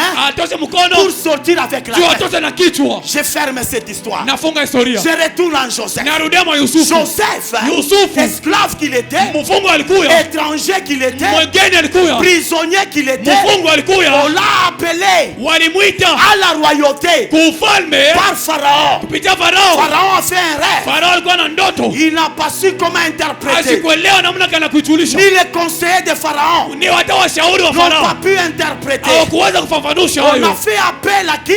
Baliita nani? Pardon? On a fait appel à Joseph. Baliita Yusufu. Joseph était où? Yusufu alikuwa wapi? Il était dans la prison. Alikuwa mgereza. On a fait appel Anafanya wito à Joseph kwa Yusufu par les chansons. kupitia Parce nyimbo. que quand Joseph était dans la prison, Wakati Yusufu alikuwa mgereza, il avait interprété le alifafanusha rêve du panetier ndoto ya et panetia le rêve des chansons. na ndoto ya nyimbo. Le panetier était pendu, Panetia ambayo les alitundikwa, chansons étaient promues à la royauté. nyimbo ambayo ilipandishwa kwa Alors ufalme. les chansons, Ile nyimbo il se souvint iyo anakumbuka de Joseph Yusufu pendant qu'il était dans la prison. wakati alikuwa mgereza. Il a dit à Pharaon, Anamweza Farao, il y avait un juif, kulikuwa Yudea ni un moya, étranger. mgeni moya hivi, Il avait interprété mon son. alifafanushaka ndoto yangu. Qu'on l'appelle. Tumuite Ton kwanza, songe ici, hii ndoto yako il va l'interpréter. ataifafanusha. On a fait appel à Joseph. Banafanya wito kwa Yusufu. Joseph était dans la prison. Yusufu alikuwa pale Mais gereza. quand on a fait sortir Joseph de la Wakati prison, wanamtoza Yusufu mgereza, avant qu'il se présente kabla aende kajijulishe à la cour royale, kwa nyumba ya la ufalme, première des choses, suivez-moi bien. mwanifate mzuri, Est-ce qu'on peut acclamer pour Dieu? tushangilie mbele ya Mungu. Quand on a fait appel à Joseph, Wakati balita Yusufu il est sorti de la prison alitoka kunyumba ya gereza, avant d'aller à la cour royale kabla kwenda kunyumba kifalme, pour interpréter juu ya kufafanusha le songe de Pharaon. ndoto ya Farao. La Bible dit, Biblia inasema Joseph, Yusufu on l'a rasé. bakamukata On nywele, a rasé les cheveux. banamukata nywele. Mais pourquoi on a rasé les Kwa nini cheveux? banamukata nywele? Il pouvait se laver Alipasa et kunawa aller directement chez Pharaon. na ende kwa Mais la Farao. Bible précise, Biblia inaonyesha on mzuri, a rasé les cheveux bakamukata nywele ya de Farao Joseph. ya Yusufu. Pourquoi?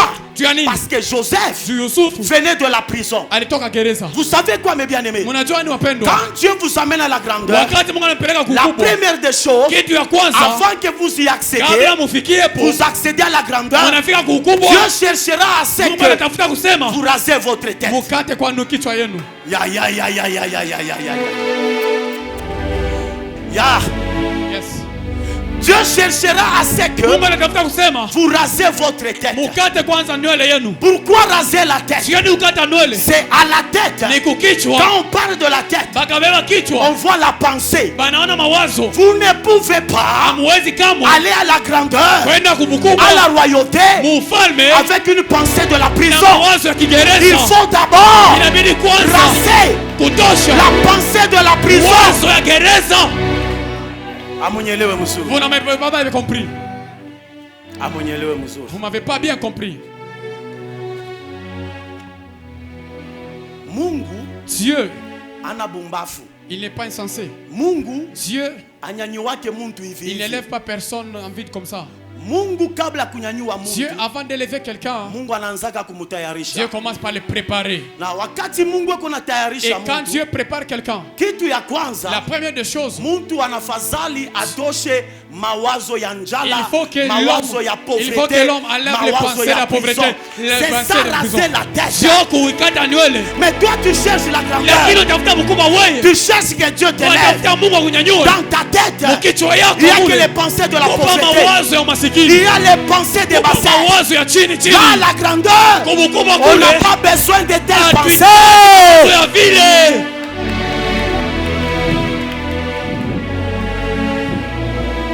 Weye jusque là. Toi tina leo. Unasema Mungu ataninyanyua. Tu te dis que Dieu va m'élever. Mawazo yako Dans tes pensées. muko nini? Il y a quoi? Hein? Muko nini? Qu'y a-t-il dans tes pensées? Amen.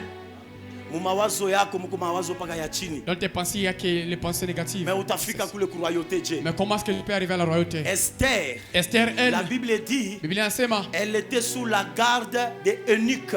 alikuwa inachungiwa na Les watumishi eunuques qui wachungaji. sont les gardiens des concubines du roi. Bale wachungaji ni watu wanachungaka mabibi ya Ils mfalme. fournissaient des produits à Esther pour s'embellir. Walikuwa wanapeleka mapambo Donc kusudi Esther Esther azipambe. enlevait d'abord l'odeur là de la pauvreté. Ndio sema Esther alikuwa anatosha harufu Il ya avait pris masikini. le temps de s'embellir Azikuwa na wakati wa kujipamba avant d'aller chez le roi. kabla ya kwenda kwa mfalme. Dans tes pensées, il y a quoi? Kwa mawazo yako muko nini?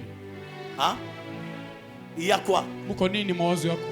C'est là que j'ai dit, Ndio pale mimi nasema, j'avais dit peut-être séance et atelier avec des serviteurs. mimi nilisema na zingine la science d'atelier avec les serviteurs. J'ai dit aux mamans, Mimi nilisema kwa mama. weye Toi, wingariki paka na macuisine ile ya tu zamani. n'as que les anciens cuisines. Mais unatafuta Mungu Et akupandishe. tu viens que Dieu t'élève. Ase utumike na mama Fifi Ok, Masuka. tu travailles avec Mais moi. wingariki paka na ile mawazo ya macuisine ya Mais tu as les zamani. mêmes pensées de Weye kama unafia uipike nguvu toi, sana. si tu veux beau préparer, Ni matembele kuchanga na ndakala. c'est le matembele arrangé au Nakala. Amen. Amen. Ni matembele ya kuchanga na ndakala. C'est le matembele arrangé mélangé au fretin. Donc dans tes pensées, il y a toujours des pensées de Donc bassesse. mawazo yako pa mawazo ya chini chini. Vous savez que Unajua usema la pauvreté, ce n'est pas un problème de la poche. umasikini haina mambo ya mfuko. Ni la richesse, ce n'est pas un problème de la poche. Wala utajiri La haina mambo ya pauvreté et la richesse, umasikini na c'est utajiri. l'état d'esprit. Ni namna ya mawazo C'est un yako. problème de la terre. Ni mambo ya kichwa. Même si tu n'as rien, Hata una kitu. dans tes pensées, Mu mawazo yako. pense grand, Waza vikubwa. sois grand, Ona vikubwa. réfléchis grand, Na utende vikubwa.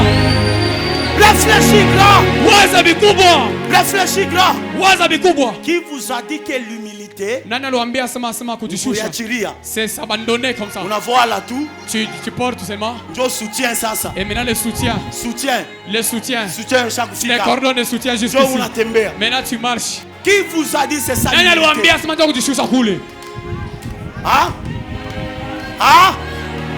Ah? Nani aliniambia vile? Ah?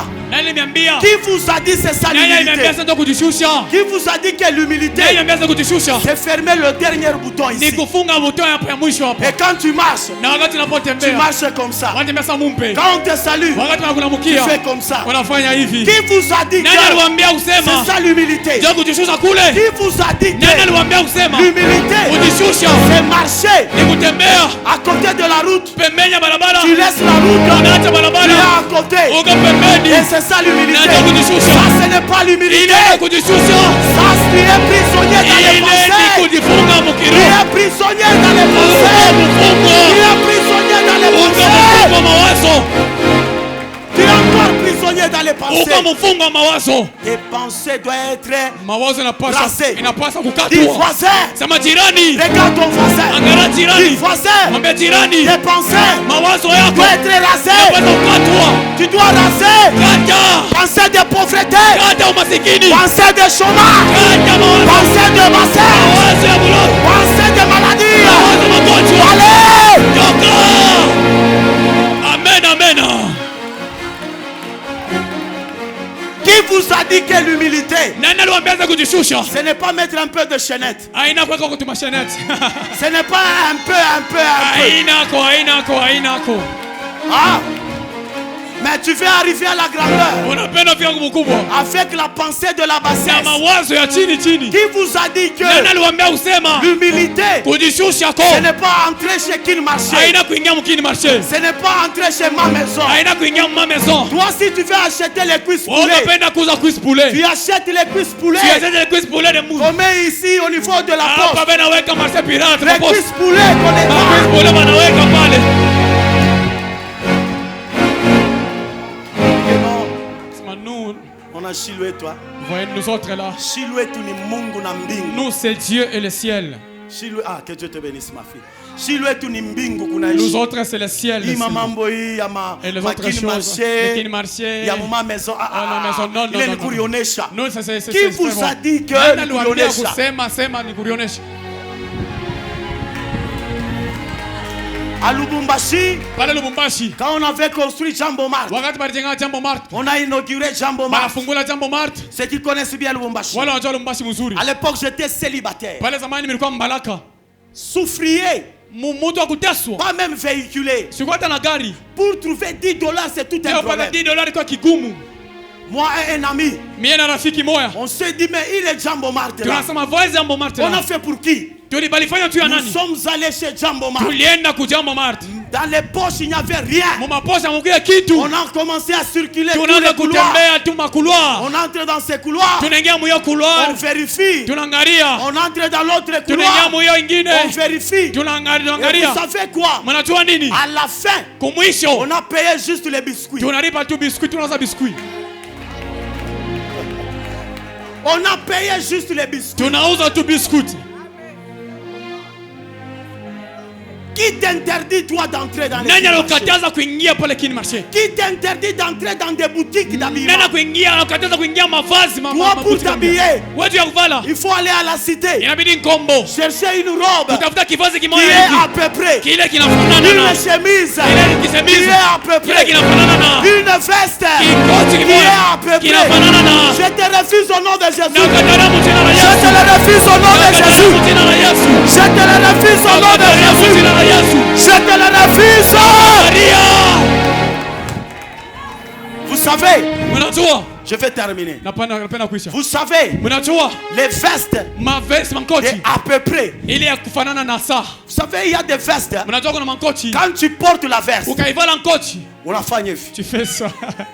Bantu wanakola soko wa kilema. Les gens voient que tu Mais es il est un film. ça, on a wa Mais tu kilema. n'es pas un film. C'est le problème de la Ni veste que tu mambo as ya nkoti choisi. la mbori chakula. Une veste de friperie. Kikoti kiambao kia Iko na gombo. mabeka minene. Ça de Toi, il a fallu.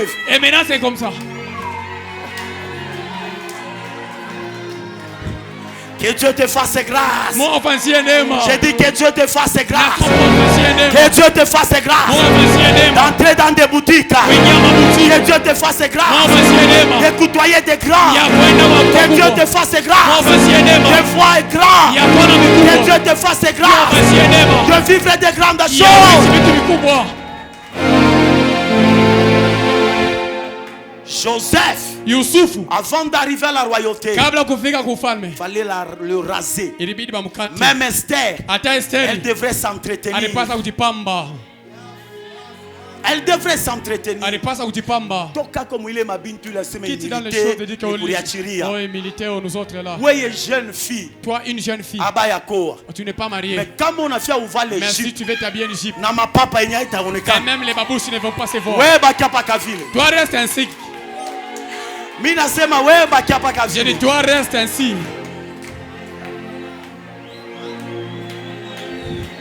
Ouais, bakapa kavile. Toi reste comme ça. Ouais, bakapa kabranamis. Toi reste branamis comme ça. Amen. Est-ce que mina sema il faut voilà tout Est-ce que j'ai dit il faut porter les mini? Je sais même voilà mini. Je n'ai pas dit. de Voilà porter quand les mini. même jupe. Porte quand même une jupe Inatambuka qui magoti. dépasse même les genoux. Ya heshima. Bien respectueux. Non non wewe unavala tous les Maintenant tumamini. toi qui portes les mini. Tumangua toi hivi. Les petites jupes comme ça. Mawazo yako yakuwa Tes rasé. pensées ne sont pas encore rasées. Mawazo yako mngariki Tes mawazo ya pensées sont dunia. encore les pensées mondaines. Mwingariki mawazo ya dunia. Tu as encore les pensées mondaines. Amen, amen. Amina, amina. Mwingariki mawazo ya dunia. Il y a encore des pensées humaines. Voilà bien. Tu présentes bien. Présente-toi bien. Il y avait un monsieur, Kulikuwa bwana moya il est allé chercher le boulot. alienda kutafuta kazi. Pour un, il n'a pas de boulot. Kia kwanza sina na Quand kazi. quelqu'un n'a pas de boulot, c'est-à-dire il n'a pas de salaire. Kama mtu asina na kazi kasina mshahara. Mais il est allé emprunter une Jeep TX. Anaenda kubeba kundeni gari moja TX. Anaenda nayo kukaji. Il est parti avec au boulot. Kutafuta kaji na Jeep ya Chercher le boulot bébé. avec une Jeep. Et il arrive là-bas. Anafika kule. Le DG le regarde. Deja anamwangalia. Bien habillé. Mwenye kuvala mzuri. Bien parfumé. Mwenye kujipamba Et mzuri. il arrive. Anafika. Moment d'interview. Kabla ya interview. Des tests, il a réussi. Mashindano anaweza. Le DG lui a dit, mais on peut te prendre. Tunaweza kubeba. Mais ta posture, Lakini kionesho on yako. va te payer combien? Batakulipa ngapi? On va te payer combien? Batakulipa ngapi? Mais lui-même, il sait que Yeye mwenyewe anajua kusema même un $100 ici, hata $100 ashina n'en ai nayo. le DG dit, on va te payer combien? Batakulipa Parce que ngapi? tu es déjà véhiculé. Uko na ta gari, posture, uko mzuri. on ne saura pas te prendre. Hatutaweza Il a kubeba. dit, DG, Sema je DG, vous facilite. nimepatia hata. Vous allez me payer juste $2000 Utanipa tu $2000 par mois. Déjà dit, il n'y a pas de Sema problème. hakuna mambo. Comme tu as proposé, Vile uko pale on pembeni. te prend. Nakupa. Pourquoi? Ndio nini? La posture. Kionesho.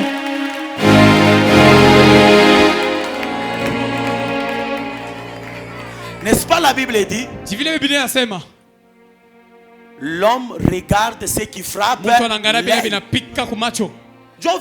C'est ça. Dieu regarde le cœur, Mungu anaangalia moyo, mais nous les hommes, lakini si nous watu. regardons ce qui frappe. Tunaangalia l'œil. kile kinapika kumacho. Wewe uliachirie paka vile. Toi, laisse-toi tout comme ça. Nakaji utaipusha paka Et tu vas mkuliachirie. manquer les boulots toujours en te laissant. comme ça. Mariage utairate pa Le mkuliachirie. mariage, tu vas rater ça en te laissant comme ça. Je peux avancer. Niweze kuendelea. Je peux encore avancer. Je Niweze kuendelea tena. peux avancer. Niweze kuendelea Je tena. peux avancer. Niweze kuendelea tena. Toka muile mampishi ya ndakala na matembele. Quitte dans cette cuisine là de fretter les matembele. Amen. Hein, maman présidente. Maman présidente. Miri ambia ba mama boye. J'ai dit au maman ceci Mu atelier ba serviteur. dans la télé des serviteurs. Na se mu ba mama. Asema chez les mamans. Fundishe ba mama kuipika. Enseignez les mamans comment préparer. Dunia, Le monde. le monde est à la grande vitesse Ulimwengu kunaenda kwa haraka de la connaissance. ya ufahamu. Vous n'avez pas de connaissance, Hamna na ufahamu, vous êtes appelé à disparaître. unaitwa kupotea. Amen. Amina. Vous savez, comme on avait nyama, Mnajua la siku viande, prenez la- roti. Unafia kuipika nyama roti. Tu veux préparer une viande rôtie. Hapana kuweka momai. Il ne faut pas y mettre de l'eau. Kama unaweka pa moto, Si tu mets ça au usheke feu, mo nini? ne mets pas quoi de l'eau. Webeba paka nyama ile Tu vas presser ulieke cette paka viande là, tu mets vile, d'abord. bashipo mai, Sans de l'eau. ulieke mu casserole. Tu mets ça dans la casserole. Pale itachauffer. Quand ça va Yo chauffer, yenye teritosha mai. ça va faire sortir Pale le soie de teritosha l'eau. mai. Et quand ça va pousser le soie Jo de l'eau, ongeza après tu et maintenant tu mai. ajoutes un peu Utaona d'eau. nyama itakuwa Tu verras. teke teke. Mais wewe mwipikio mais yako toi, la manière de ni kuweka préparer, deja c'est mai. déjà déjà de l'eau. Sasa kama bantu Et banafia maintenant, quand les bakule, gens veulent goûter, soupe. mes deux mamans là-bas que Dieu vous Mama, bénisse. Mungu ambariki kule. Votre cuisine est impeccable. Asema kuipizini yetu mzuri sana.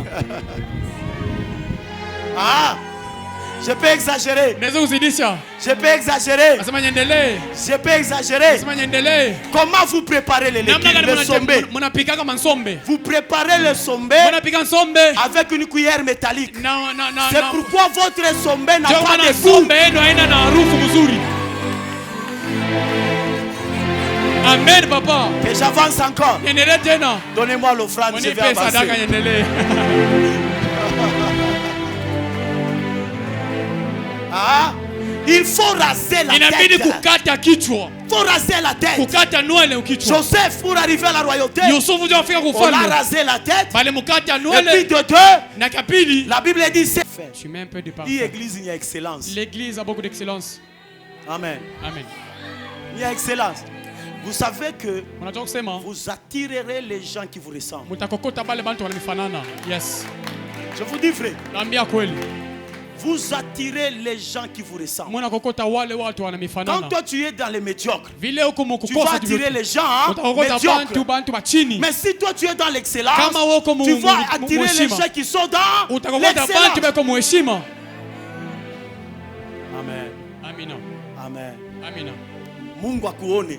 Que Dieu te voie. akupe makuta Que Dieu te donne l'argent. na ulitengeneze. Et que tu Alors te... je termine. Mais Joseph, Yusufu, un étranger Mukeni qui venait alikuwa de la prison. alitokea Mais gerezani. comment est-ce qu'il est arrivé là-bas? Namna gani alifikia À la kule? primature. Kule Je kuheshima. retourne dans l'histoire de Tamar. Narudia historia ya Tamar Tamar. dans la technique, Tamari ufanya kuzao. elle a commencé à pousser. Alianza kusukuma. Je vous ai dit que moi, Niliwaambia sema en mimi tant que prédicateur, kama vile mhubiri et mes collègues prédicateurs na warafiki yangu qui wahubiri vont défiler du haut de la chair, watapita mbele ya ils madhabahu. seront des gynécologues. Watakuwa watu hekima. Ils vont commencer à pousser, Wataanza à kunisaidia vous aider à pousser ya kunisaidia pour kusukuma que vous enfantez les kusudi miracles, muzale vous miujiza, enfantez des prodiges, muzale vous maishara, enfantez la guérison. muzale matunzo. Mais le problème est que Mambo iko ni nini? le premier enfant, Mtoto wa kwanza Péré, il Pere était sorti avec la main. alitoka na On mkono, l'a mis un signe. balimweka alama. Les aides accoucheuses ont dit, Wasaidizi il wanasema va retirer sa main. anatosha mkono yake, Peut-être il sortira maintenant avec une mara bonne zingine position. atatoka sana na Quand kitu. Péré a retiré la main, Wakati Pere alitosha mkono, les aides accoucheuses, wasaidizi wale les wazao, gynécologues wale wenye watu hekima s'attendaient que Péré, walikuwa tunasema qui Pere avait annoncé la main, alionyesha kwa il mkono va maintenant bien sortir. atatoka sasa Mais mzuri, soudainement, lakini kwa shutusho la Bible dit, Biblia inasema l'autre là, mwingine ule wa il pili n'était pas connu, asikujulikane qu'il ne mbaya, s'était pas manifesté, asikujionesha ya qu'il kwanza, n'avait pas manifesté même un signe, asikuonesha hata alama moya. qui s'appelait, Aliitwa, non, c'était Zéras qui avait annoncé la ilikuwa main. ni Zerashi wa Maintenant, kwanza. Péré, Pere qui sasa était derrière, alikuwa nyuma, il est Zerashi sorti. anatoka mwana La moja. Bible dit, Biblia il inasema est sorti avec quoi? anatoka na nini? Avec la tête. Na kichwa. Les gynécologues, Wale watu wenye hekima elles ont dit wanasema, quelle brèche, wanasema comment est-ce que namna gani cet enfant, huyu mtoto il a dépassé alipita son frère ndugu yake wa qui avait kwanza, annoncé la main. alionyesha mkono. Quelle brèche, Tundukani, quelle brèche, Kitu gani? est-ce que Eski dans le ventre de nos mamans, mtumbo wa mama il y a l'autoroute? eti muna Il n'y a mandambi pas l'autoroute. hakuna Mais makitu, comment est-ce que lakini komasa un enfant mtoto qui était caché, alikuwa mwenye kufuchama qui n'avait pas fait un signe, asikuonesha alama mais sur son tête, wakati alikuwa anatoka, celui qui était devant, ni yeye alikuwa et il kumbele est sorti avec na la tête. anatoka na kichwa. Ah! Eh, Je suis venu te dire, nakuya kuambia j'ai une bonne nouvelle. nina habari njema, Laisse les gens te précéder. hata watu wakutangulie, Laisse les gens construire. hata watu wajenge, Tous les gens qui te watu précèdent, wote wakutangulia, ce n'est que la main. ni mkono tu. Ya, ya, ya, ya, ya, Ni ya. amen. J'ai dit que ce n'est que la main. Nasema ni mkono Mais tu, quand toi, lakini wewe ton temps arrivera, wakati quand utafika, toi tu sortiras, wakati tu utatoka, sortiras utatoka avec la tête. Et kichwa les gens na watu se poseront la question, watajiswali, comment est-ce que namna gani toi, weye on te connaissait? bali kujua Tu viens de Kasulu, unatoka pale tu Kasulu, viens de la cité, unatokea cha Mundenda, ta famille était pauvre. jamaa yako ilikuwa masikini, Mais- lakini Comment est-ce que namna tu gani es passé? ulifikia, ulipita, Comment est-ce que namna gani tu es passé? ulipita Arrivé au kufika gouvernorat. kule gobernora. Les gens te poseront la question, Watu watakuswali sana, mais lakini on te connaissait, tu étais impudique. ulikuwa ukahaba, Mais lakini comment est-ce que namna gani tu es passé, unapita entré dans un bon mariage? kuingia mundoa mzuri, Comment est-ce que namna gani je suis venu te dire, unakuwa kuambia ton parcours hasa mwenendo va wako laisser le point d'interrogation itacha shule ya dans mafunzo la tête des gens. mukichwa ya Les watu, gens se poseront des watu questions. watajiswali Comment est-ce que, namna gani, comment est-ce que, namna gani, quand ils se poseront la question, wakati watajiswali toi, weye je te prophétise, na tu kutabiria arriveras, tu utafikia, arriveras, utafikia, tu arriveras, utafikia, tu arriveras, utafikia, tu arriveras. utafikia. Comment est-ce que Namna gani Joseph, Yusufu étranger, mgeni qui était dans la prison, alikuwa mgereza, comment est-ce que namna gani il est arrivé à la royauté? alifika Il kufanya, est arrivé à la primature. alifika Ce kuheshima, n'est que la grâce de ni Dieu. neema tu ya C'est Mungu. pourquoi toi, Ndio kama na qui wewe participes dans ces assises, uko muhimu kao je te prophétise, na kutabiria, toi tu vas arriver wewe utafikia, malgré la loi. hata Tu sheria arriveras. utafika, Je le proclame. natabiri Malgré la loi, hata tu sheria entreras. utaingia, Malgré la loi, hata tu sheria arriveras. utafikia, Malgré la loi, hata sheria tu seras marié. utaolewa, Malgré la loi, hata tu sheria vas construire. utajenga, Malgré la loi, hata tu sheria seras véhiculé. sheria. Tu seras guéri. Malgré. Tu entreras. Aïe, aïe, aïe. Je termine avec ça. Namaliza na hiyo. Vous savez, Mnajua tout est fonction de tes pensées. yote tafatana na Tout est fonction de. yote nafatana na mawazo yako. Tout est fonction de. Yote nafatana na nini? Vous me permettez, banduku, mimi sikufa tu. Je peux mourir Vous ne ritundika mishio. Je m'excuse, ce n'est pas poli. Mais permettez. Écoutez, Musikie. tout est fonction de tes pensées. Yote nafatana na mawazo yako. Quelqu'un peut dire amen. Amina. Tout est fonction de la manière dont tu vois Dieu. Yote nafatana na namna gani unaona Mungu. Un enfant Mtoto a posé la question ana swali à son père.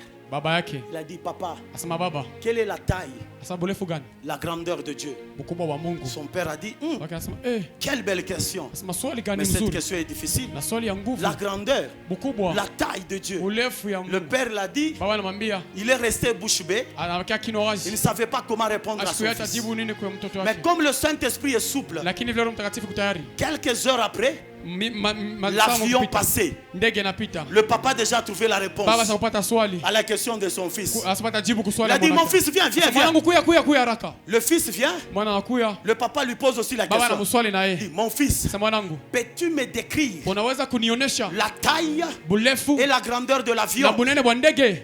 Le fils a dit, mais papa, Mwana anasema baba, je vois naona l'avion de loin, ndege la mais mbali. l'avion est comme ça. Lakini kandege C'est ça la taille ndio burefu et la grandeur na bukubwa wa de l'avion. wa ndege. Le père a dit, ok. Wanasema sawa. Quelques minutes plus tard, Muda l'avion mkupita a atterri. ndege inashuka. Comme ils étaient en proximité de l'aéroport, Vile walikuwa kwenda kufasi ya kushuka le ndege. père a pris le fils. Baba anachukua Il a mwana. dit, mon fils, Sasa mwanangu, allons maintenant à l'aéroport. twende sasa kufasi ya ndege. Quand ils allaient à l'aéroport, Wakati wakaenda nafasi ya de loin ndege, ils ont aperçu l'avion. Lwambare banona ndege. Le père a posé la question Baba anamswali mtoto à son fils. kwa mwanake. Peux-tu maintenant me décrire Sasa mwanaweza kunyambia la taille burefu et la grandeur na bunene de l'avion? bwa ndege. L'enfant a dit, Mwana papa, anasema baba, quand j'avais dit que wakati mimi nisemaka l'avion est petit, ndege ni kiloko, c'est parce que l'avion était loin nilijua de ndege moi. ilikuwa mbali na Et mimi. que maintenant l'avion Na sasa est hivi tout près ndege de moi. karibu na mimi. L'avion n'est pas petit, Ndege haina kiloko, mais l'avion est grand. lakini ndege ni Le mkubwa. papa dit, ah, Wanasema mon fils, tu as compris. mwanangu naelewa. C'est comme ça aussi Dieu. Ndio vile na Mungu Si naye. tu es loin de Kama Dieu, uko mbali na Mungu, Dieu